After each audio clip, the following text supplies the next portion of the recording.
Hello, everyone. Welcome to the Psychology and Spirituality, a Bridge to a Better Life discussion. I am your host, Marcia Trajano, and with me today is our very special guest, Kirsten DeMelo. Kirsten DeMelo is an active board member at the Spiritist Society of Baltimore. She has been a student, a facilitator, and a lecturer on the work by Joanna de Angelis. Kirsten was born in Pennsylvania, and she was born of Spiritist parents. And this is important because it talks about her entire upbringing within a spiritualist, and a Spiritist background. She has been part of the Spiritist Society of Philadelphia before moving to Maryland about a decade ago in 2011. She has also presented in the Spiritist Medical Congress and has also appeared in multiple presentations, the Spiritist Symposia in the US. Professionally, Kirsten is a registered nurse and has a Bachelor of Science degree with experience in critical care, case management, and utilization management. Thank you. Thank you, everyone, for being here with us today. And today's episode is brought to you by our friends at the Spiritist Society of Baltimore. This organization was created initially in 1998 in Baltimore, Maryland. And it's an organization that is committed to spreading the Spiritist teachings as a means to raise spiritual awareness to the community. It is also affiliated with the United States Spiritist Federation. If you are interested in learning more about SSB, as it's known by our friends, please visit ssbaltimore.org. The Psychology and Spirituality program is also sponsored by AME Brazil, United States Spiritist Federation, TV Mansão do Caminho, and the International Spiritist Council. Make sure you hit subscribe if you haven't done so already. And if you'd like to check out additional information about this program, please go to spiritist.us. Kirsten is here with me to discuss how this is a tough topic, right, Kirsten? How this subject is of male chauvinism contributes to conflicts, conflictive behaviors, existential conflicts in general. But if you're interested to know more about this subject, I'm going to share my screen now, Kirsten. If you know more about the subject specifically, we recommend you to this book written by Joanna de Angelis with the collaboration by Divaldo Pereira Franco, Finding Peace and Health. Great book. I would like to also invite each one of you to please send your questions, send your feedback, remarks, comments, if you don't understand or if you want to contribute to this conversation. We'll have a special episode to address them, and we really appreciate you contributing to this conversation via chat. But let me go back to you, Kirsten. It is so good to have you here. Can you say hello to the public? Hello, everyone. Thank you so much, Marcia, for having me here today with you. It's an honor, and I'm excited for us to have this conversation. It's a much needed conversation. I agree with you. But let's begin by just saying we, both of us, wish everyone a happy International Women's Day, which is celebrated every year on the 8th of March. And before we begin really tackling chauvinism, I just have to say, Kirsten, whew, oh my goodness, conflicts in relationships are just, they're hard, right? They're complex. And we are just I just feel like we're a big bucket prone to those conflicts. And if I were to use a business language, I would say those conflicts, they have root causes, yes, and there are more than one. They have a temporary countermeasure, And those are really the mechanism by which we counter the issues that we face in relationships. And they're like temporary and urgent. They may not really address or the problem or being effective, right? And may lead to worse problems, in fact. And again, in business language, the permanent countermeasure.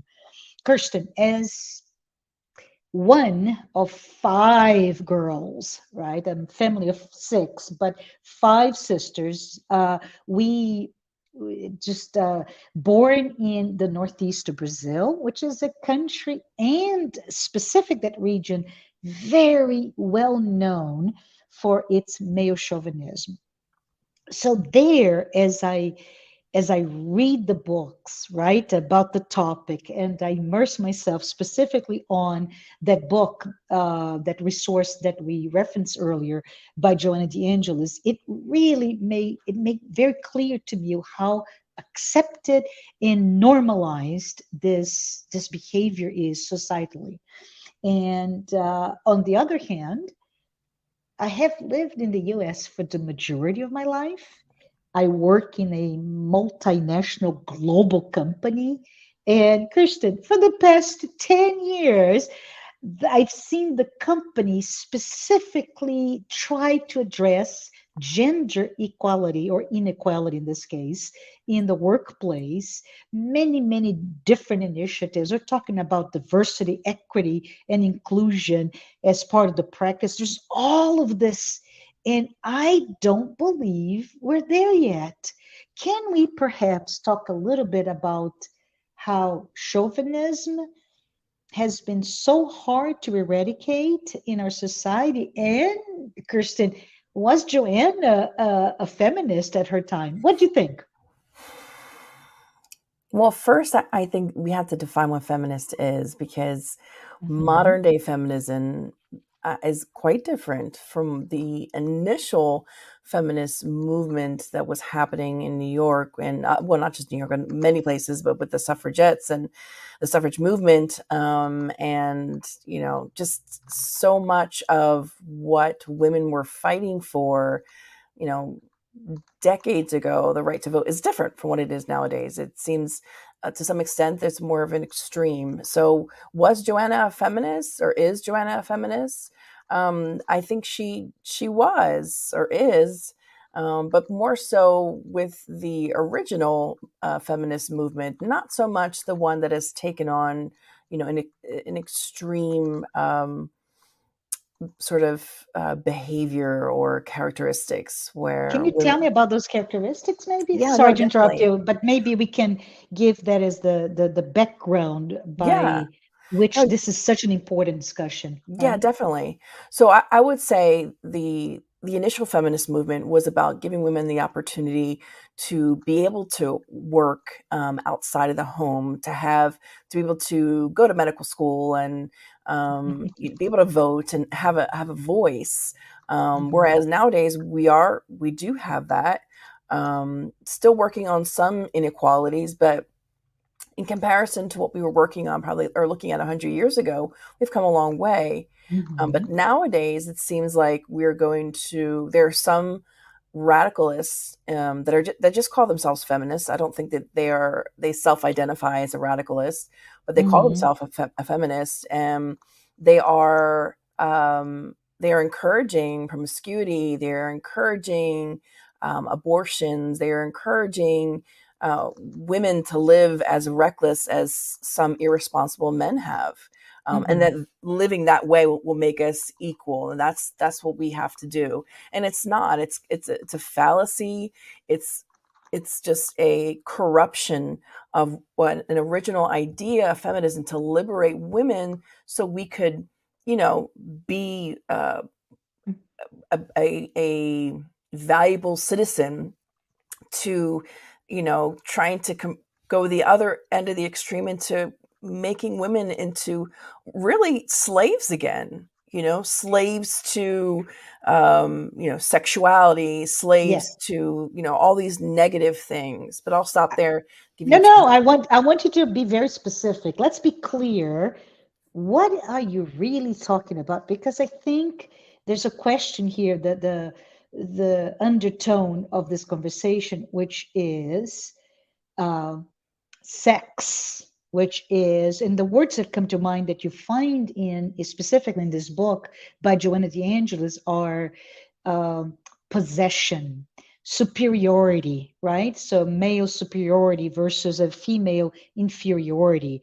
There's a question of, because of it, males owned female, and Joanna is super Yeah. cool because she gives us very specific examples in time that we can talk about it, we can talk about it later, but they're there, right? Yeah. And then she talks about the fact that, because, and this is body, and I think that's what you're talking about, right, Kirsten? The physical, the physical nature of women, which is born and raised and created a certain way. I'm not being very clear here, because of its readiness for maternity. Hmm.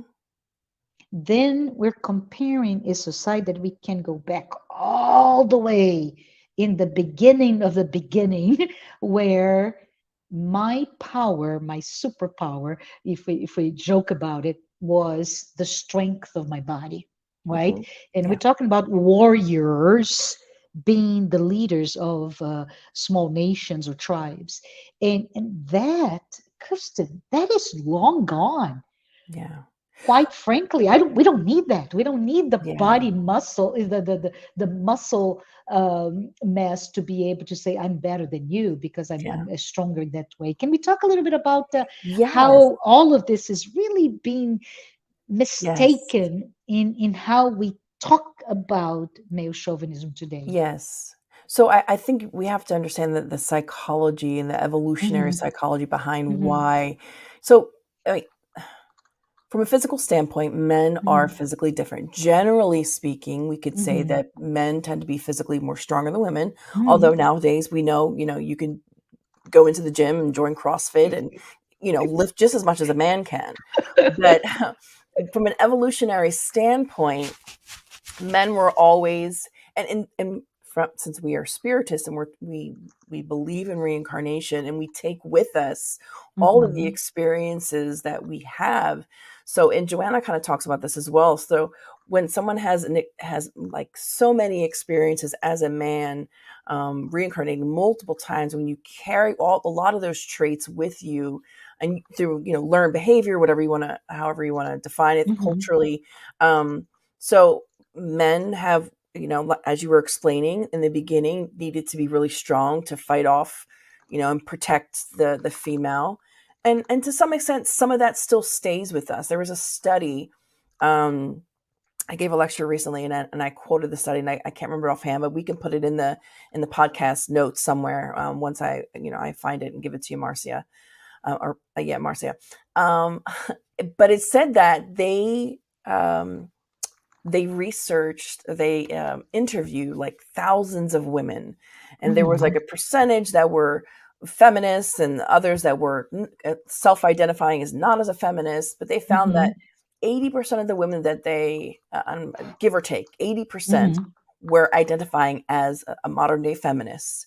That they, were pro women's rights, they were pro abortion, they were pro, promiscuity, a lot of things that were on, that are what I would consider, and I think Joanna considers this as well, as on the extreme. Um, Hmm. but what was interesting is that these women, who were proclaiming that they didn't need a man, they didn't want to have children, they don't, they can just be by themselves. These same women, when asked the same question, of what kind of man do you prefer, they still preferred a man that could protect them, that could provide for them. So it's kind of confusing, the results, I think, to many people that read this study, because it's like, okay, Hmm. wait a second. We have women that are saying, no, I don't need a man. I don't want a man. I don't want Yeah. children. But yet you still like all the qualities of what you Yeah. deem chauvinistic. So I think it's really important for us to define, like, what is what. Can I So, add something, maybe? yeah. Because I have not read your study, and I really want to see it, to see that very conflict, and I don't mean that in the term that we're talking about, but that paradox of Paradox, yeah, I paradoxical. I don't want to be seen as in need of protection, but inherently this is Yes. how I define the quote unquote the better man, right? Yeah. So let's go back a little bit about what Joanna talks here as we continue this conversation, because she introduced to us the fact, the notion, right, that we have this thousands of years, this legacy that is embedded in the collective unconscious. Yes. So she goes back to in Western society, right? um, this idea of male chauvinism dates all the way back to the Mosaic tradition. Mm-hmm. So we, as Judeo-Christian, from a cultural perspective, we inherited that, Yep. right? And it goes back to, Joanna says, all the way back to God as this anthropomorphic creator Mm-hmm. and angry Kirsten, not a father, is a volatile father, as she Mm-hmm. calls. And then she talks about the notion of archetypes, right? This is an archetypal construction that is reinforced later by many other things in history. So I just wanted to say, maybe, if you don't mind, we can spend a few minutes talking about that, what is behind the scene for all those paradoxes that we're bringing when we discuss, am I a feminist or not? Am I a modern or an original feminist? What are the notions of how I deal with my body, my sexuality? And remember, when we talk about some of the issues in the conflicts that we have in relationships, one of the issues that Joanna brings very, very upfront center is I I may become a prostitute, right? Or I can go to adultery. Those two interesting countermeasures to the conflict in a relationship, which are have a sexual connotation in them, that don't really address the issue at hand. So pause for definitions, and forgive me if you know this already, but let's talk a little bit about what is this collective unconscious. So back to Jung, right? Carl Gustav Jung.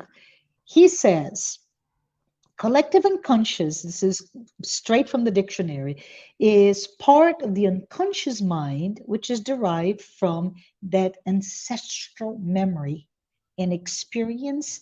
And voila, it's common to everyone, every human that is part of this experience that we're living right now, and it's very distinct from individual unconscious.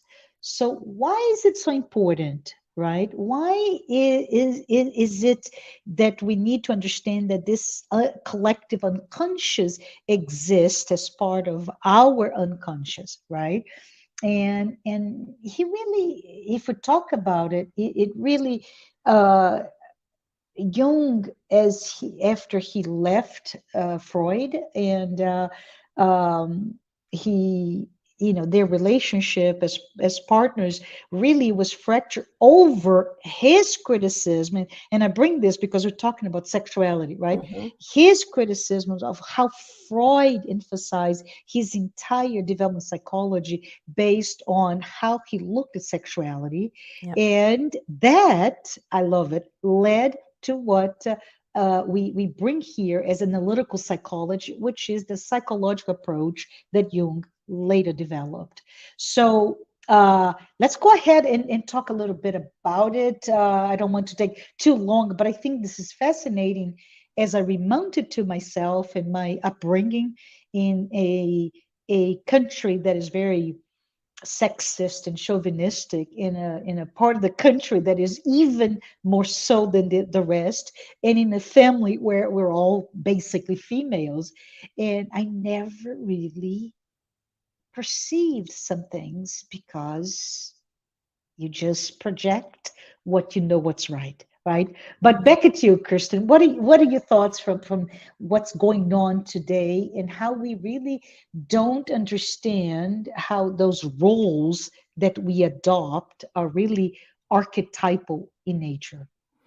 Yeah, no, definitely. I mean, I think to answer your question, I mean, it's important for us to know and understand a little bit about the collective unconscious because I mean, it's part of what drives us. It's part of our makeup. I'm trying to think of the word to describe it, but it influences us and how we think Mm-hmm. today.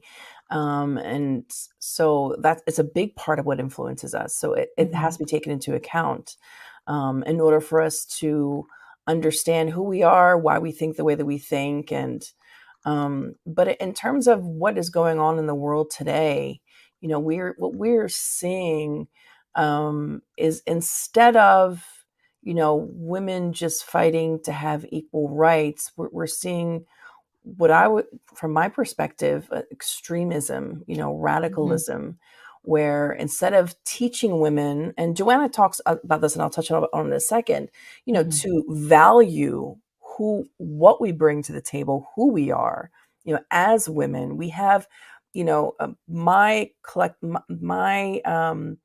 ancestral baggage, if you will, that I carry with me to my Mm-hmm. benefit, and who I am as this immortal spirit living many lifetimes. I can only assume as a woman. We have maternal instincts. We have this way of being that is unique from a man. Um, Mm-hmm. Perhaps it is seen as being less of or less than, but indeed it's not. It's something that it should be valued both from a male perspective and a female perspective. Yeah. And even the section in this part of the book that you showed earlier, it's page 69 is where the chapter begins. There's a three-part section, and Mm-hmm. the section where she talks about, I think she titles it Feminism, when she talks about that women, we are not built to be promiscuous. We are not built, our physiology, our psychology, we're not, not to say that it's okay for men to be that way, but the way in which we are, our motherly instinct, our instinct to come bring together a family to take care of, it's not in our nature to be that way. Mm-hmm. So for us, it's being able to look at who we are, what we are, and embrace that, and embrace all the strengths that we have. And it seems like right now, as I'm looking at modern society, we are looking at the attempts to destroy family values and the family unit. And Joanna Mm-hmm. talks about this, not just in this book, but in other books, that the Mm-hmm. family is the cell of society. And if you want to Mm-hmm. break down society, you break down from the smallest cell, and that Mm-hmm. is family. So right Mm-hmm. now we're having all sorts of attacks on the family unit as itself, in and of itself.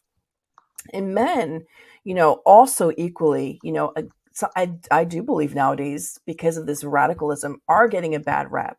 Men that want to provide for their families are seen as, chauvinists, which isn't Mm-hmm. always the case. Are there men that believe themselves to be superior? Of course there are.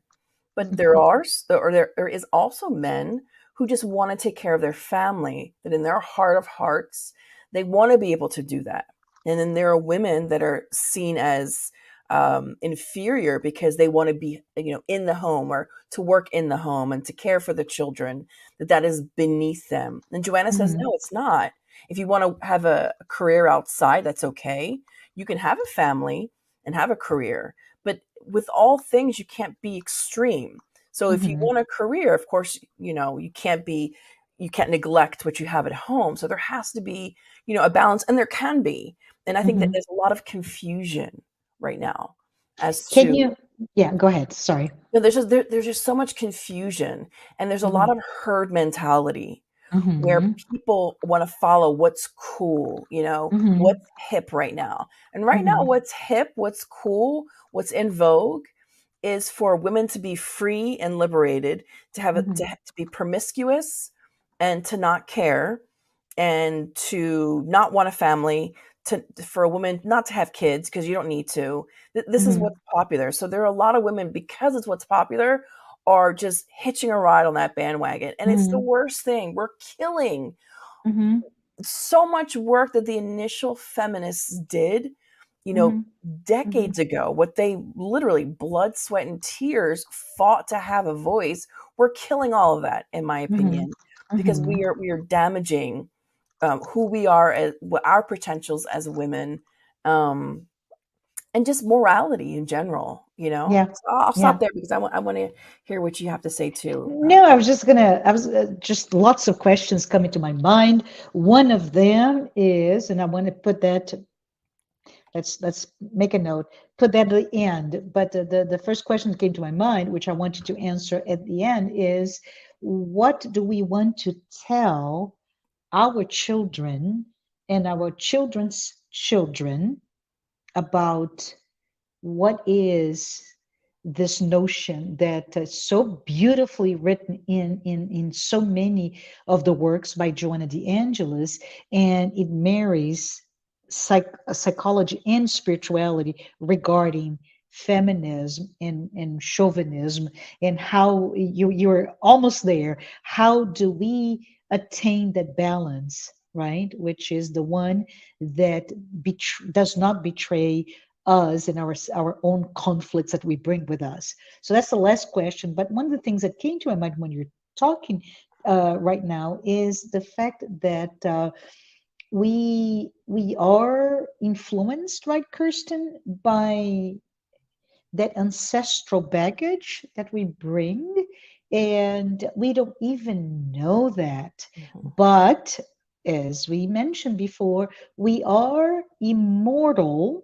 We believe in the immortality of our souls, which leads to the conclusion that the dogma, if you will, that the dogma of reincarnation, which is you will live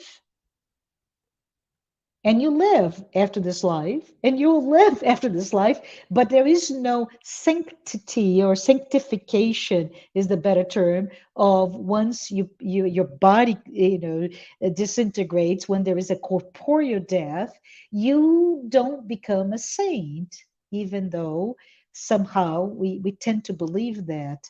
uh, we continue with all the set of beliefs that our experience provided us, to include the gender that you lived. It's an inherent part of our experience. So from that perspective, I just wanted to bring one notion here to everyone, just a definition, again, very um, from from a dictionary definition, because some of the things that Jung brought to us in the idea of collective unconscious was also the archetypes, right? And those archetypes really, they're important for us to understand, because those are the projections that you use. So what are archetypes? And forgive me if you know, but for those who do not, archetypes simply means the universal, and this is the character, right? It's not about Kirsten or Marcia or anybody you know, but those are universal models. Those are behaviors and personality that will influence our human behavior.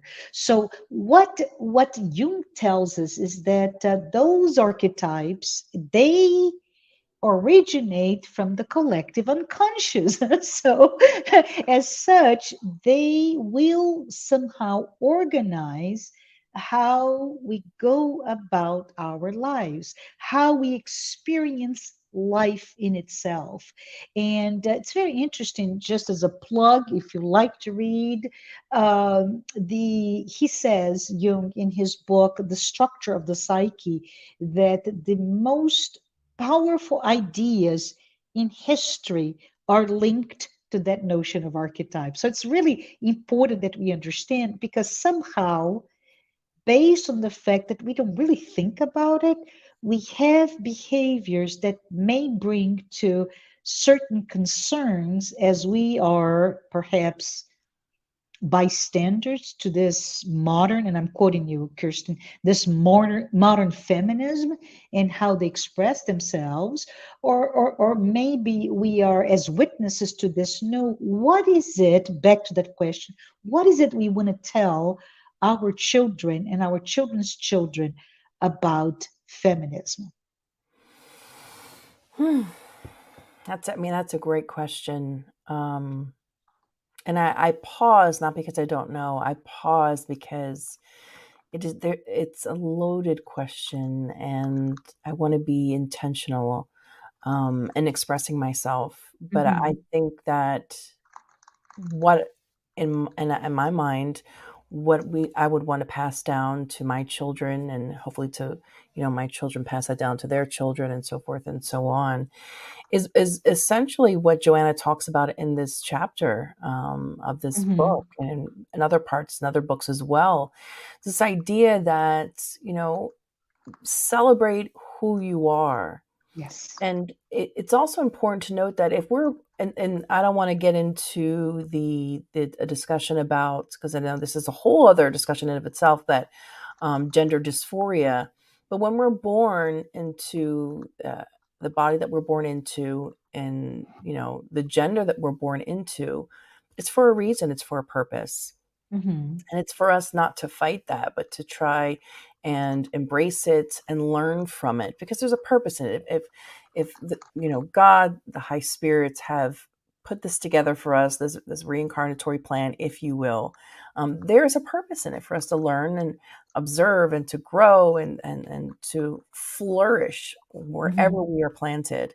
And here, so to speak, I'm planted in this particular physical body. So let me embrace it. And there's something beautiful about being a woman, about, being able to give birth, being able to have uh, that gift. It is indescribable.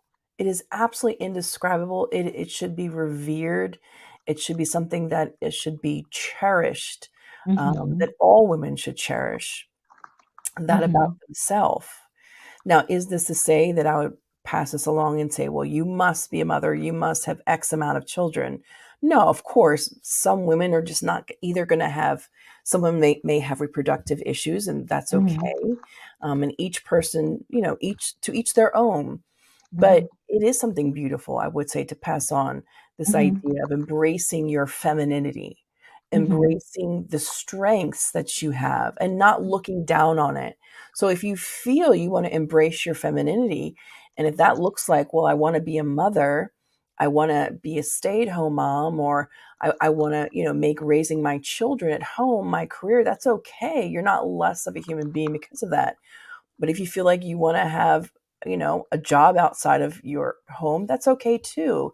And everything, you have to find a balance. And I would say that don't go with whatever is the new, in vogue at the moment. My, Mm-hmm. my own mother used to say this, that morality doesn't change from, one generation to the next. Morality maintains its integrity, its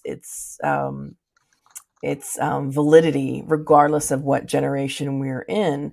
Although we like to think that it changes, Mm-hmm. but it doesn't. So, feminism for me is just embracing your femininity, your value, your importance as a woman. We're not less than a man. We're not more than a man. We're just different. In the same way that men are just different, they're not better than us, they have other qualities that they are meant to embrace in Mm-hmm. the physical body that they're in. Will we reach a point as we evolve, because we know that the spirit has no gender, of course? Will we evolve to a point in some distant planetary system where, our physical bodies will be as such where we won't have a gender? I don't know. But what I do know, as for right now, the foreseeable future, this is where I find myself on my evolutionary journey. And the more any of us rebel against our own self, when we rebel against, the realities we find ourselves in, we cause ourselves much more pain. When we learn about Yes. acceptance, Yes. In the Gospel According to Spiritism, there's a chapter that's Mhm. entitled Obedience and Resignation. And that's both for males and females. That's not just a female thing, but it's more so towards when we think of our lives, not submitting to another gender, Mm. not submitting blindly to, your partner, your husband, but submitting to the laws of God, submitting to an understanding and being in acceptance. So I'll stop there because I don't want to hog up this conversation. No, it's awesome because you bring so many issues for us, and maybe some of the words that ring a bell to me is, does the obedience, right? Does obedience and resignation really imply a submissive attitude? No, it does not, right? Obedience and resignation really has a direct relationship with respect, with honor, with courage to embrace yourself, courage not to fight. And as we go back to that idea of conflicts in relationship, it's all about, instead of driving into this inner core of who you are, and really embracing the notion that we humans, we are supposed to feel, to be one with our sentiments. And oh, all the conflicts that I bring, I prefer not to. And I prefer to fall blindly into stereotypes based on some archetypes. And I may be unjustly and cowardly, if I may, treating myself, my body, in that whole exchange between me and the rest of the world from a gender perspective, Yeah. right? You mentioned, I believe earlier, we were talking, Kirsten, at a different conversation, and you mentioned a phenomenon called, I'm a feminist because we are discussing body counts. And I didn't even know what that was about. It's rather just that, let's compare tit for tat. You can have multiple partners. I should have the same, and that should equalize our Yeah. experience. And we know, very, very immature way to discuss your Yeah. strength, right? Yeah. I look at myself, Kirsten, and I see that I too have certain biases in terms of how I see the world, and I judge um, the shackles, I can say, the enslavement to a projected body type, right? That is unattainable. And it is so unattainable that now I am submitting myself to terrible procedures to be what I'm not, which is not leading to what you said just now, right? Let us use this opportunity in this discussion to awaken in us the desire to honor and respect and embrace our own identity with all that we bring with us, all the baggage, and understanding there, historically speaking, so Yeah. many points. So we are very close to wrap up. Surprisingly, it just goes so fast, right, Kirsten? I It wanted really to know, does. do you remember the story behind the 8th of March for International Women's Day? I don't. I don't remember the Y- story. Yeah, so let me remote to everyone here. It actually goes back, and this is really terrible for us to even talk about it, but it was on March 8th of 1857 in New York, when the women that worked with garments, they would be working for 16 hours straight, and they went out and they protested. They wanted 10-hour shifts. And this is important because we talk about unfair and lack of justice in the treatment as a worker. This is the condition at the time, mid 19th century. What happened was the police was called. The Mm. police actually I remember the story now. yeah, right. They chased them into a factory, and they saw these women as criminals and rebelling against the status quo. This is important, right? The rebellious nature of fighting what was the norm at the time, and they were put into this factory and they were burned to death.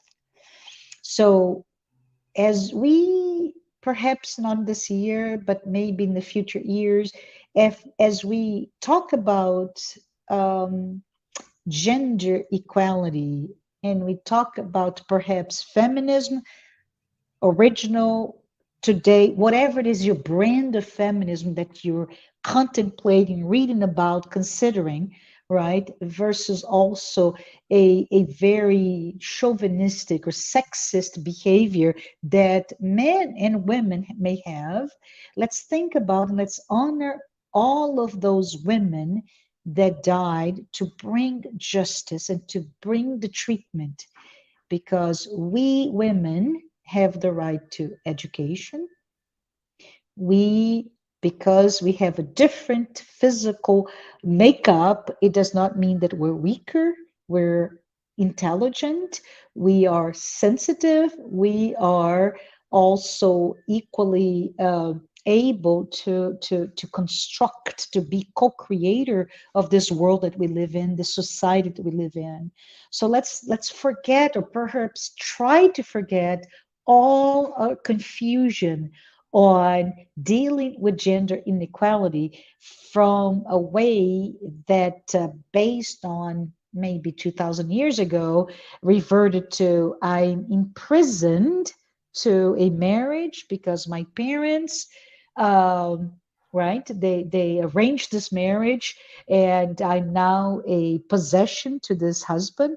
Or the fact that in that marriage, there is, sexually speaking, I don't have access to the pleasure as, let's say, your partner, and you go into different ways of dealing with your own sexuality. Let's not just revert what it was to what it is right now, just the reversal, the negative image of the same issue.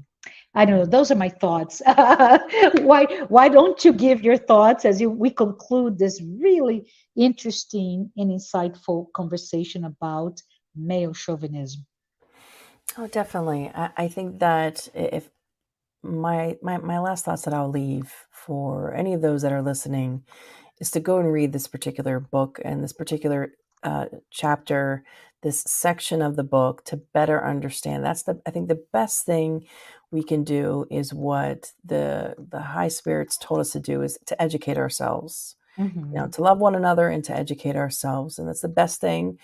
And the most important thing that we can do is read, study, understand from a spiritist perspective, from this immortal perspective. Because if we were to look at ourselves from one life only, we could live one way. But from the fact that we are immortal, the fact that we do have we live many lives, gives a different flavor and a different taste. And in all things, really try not to judge others and try to Mm-hmm. understand. And I say this because there's a lot of things that are going on in our world today, a lot of movements that are trying to destabilize so much of what we've worked for as women for so many decades. And that's why it's important for us to educate ourselves. What are we really trying to give up and trying to gain here? By being a modern feminist. Again, I don't think anyone calls themselves that. I'm saying this for us to distinguish between what started out and is still important movement to what it has become, because of social media, because of fads, because of what's in vogue, what looks cool. Mm-hmm. And then, but we really need to go back to the basics of embracing who we are as women, and also men understanding their purpose, being born a man as a protector and embracing your strengths that Mm, you have. That's not, and also I think we need to say this before we end, that Jung talks about the animus and the yes. anima. You know, that Yeah. it's that male and female counterparts that each one of us have inside of ourselves. Hmm. So we have a part of us that has, you know, that is feminine or that is masculine, you know, and Hmm. finding a balance between all those things is really important for us. So I'll leave it at that, because I really feel like there's so much more we can talk about. There's so much more to be said, to be digested, if you will, Marcy, like you said. But thank you so much for this opportunity. Oh, you're very welcome. I hope to see you again in a future conversation, Kirsten. I love how you brought such a difficult, complex discussion on our modern interpretation of feminism and how, based on the work of Joanna de Angelis, we can find very current, right, counter discussion or counter uh, arguments to how those interpretations are being met in today's society. But with that, I want to say thank you, everyone, for being here with us. And I'll see you next week in our next episode. Thanks.